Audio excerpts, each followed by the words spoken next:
All right, welcome to Speak for Yourself. I'm Jason Whitlock. That's Marcellus Wiley, that dude. Coming up, we'll tell you how Le'Veon Bell just flipped the story about his return upside down. And if the Lakers' latest move is actually going to pay off. But we start every day with a Whitlock. So what you got today, big dog? All right, tonight, when the Panthers and Steelers square off on Thursday Night Football, we're going to hear a lot of conversation about the running backs, the ones on the field and the one off it. Pittsburgh's James Conner is a hell of a story. He grew up in Erie, Pennsylvania, and played college ball at the University of Pittsburgh. He's a cancer survivor. He beat Hodgkin's lymphoma. He's the second leading rusher in the league behind MVP candidate Todd Gurley. Conner scored 10 touchdowns. He's made the absence of and holdout by Le'Veon Bell irrelevant and fascinating. The best back in football has been Wally pipped by a hometown hero fighting a deadly disease.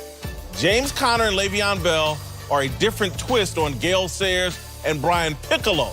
This is a remake of Brian's song. But there's another running back story just as interesting on the Carolina sideline.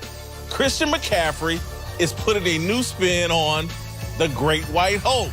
The Panthers running back is a novelty act in sports that is being mostly ignored because the mainstream media is rigged to talk about race from a single point of view. Only black athletes can be mistreated or underappreciated. Only black athletes can make significant racial progress or blow up a stereotype. Well, McCaffrey is certainly destroying the stereotype that a white tailback can't be electrifying, elusive, and a playmaker.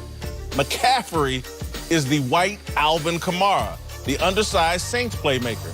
Look at their rushing and receiving numbers. They're almost identical. Their impact on their quarterbacks is almost identical too. Kamara and McCaffrey have elevated the play of Drew Brees and Cam Newton respectively. Brees and Cam are strong MVP candidates once again because they have the option of dumping the ball to their scat backs. Because of Kamara, Brees is no longer throwing pesky interceptions. Because of McCaffrey, Cam is completing 66% of his passes.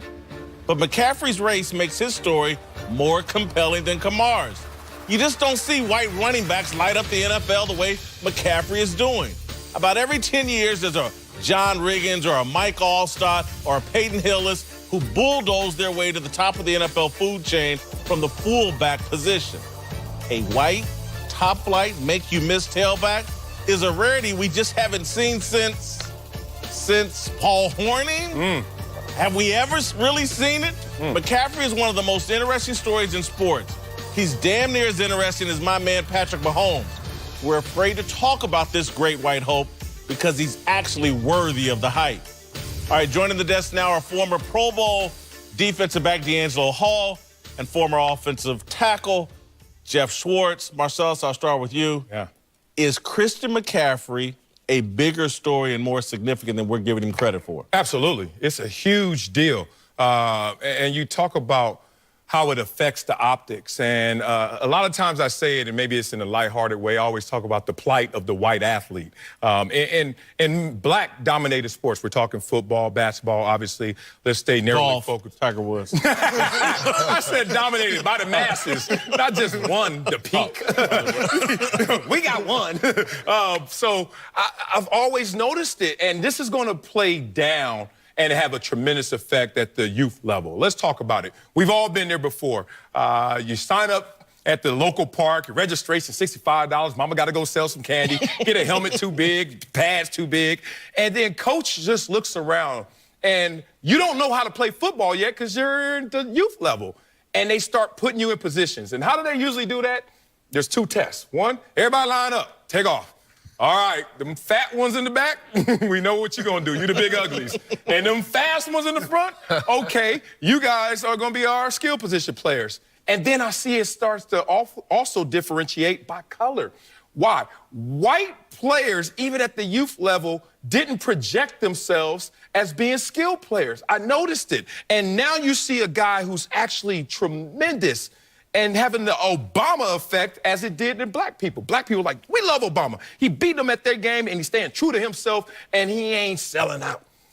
McCaffrey is like, y'all know who my daddy is? You know, I'm not selling out. This is who I am. I got wiggle. I got shakes. I got speed. And I'm going to do it my way. what's so tremendous about this is the projection from other people who have sat there before and said, that's not for us. The black quarterback of the 80s is now going to be the white running back of the 2000s going forward. And McCaffrey is going to be the pioneer of that. I mean, Christian McCaffrey is a stud. I mean, let's be real. You talked about his dad. I played against his dad.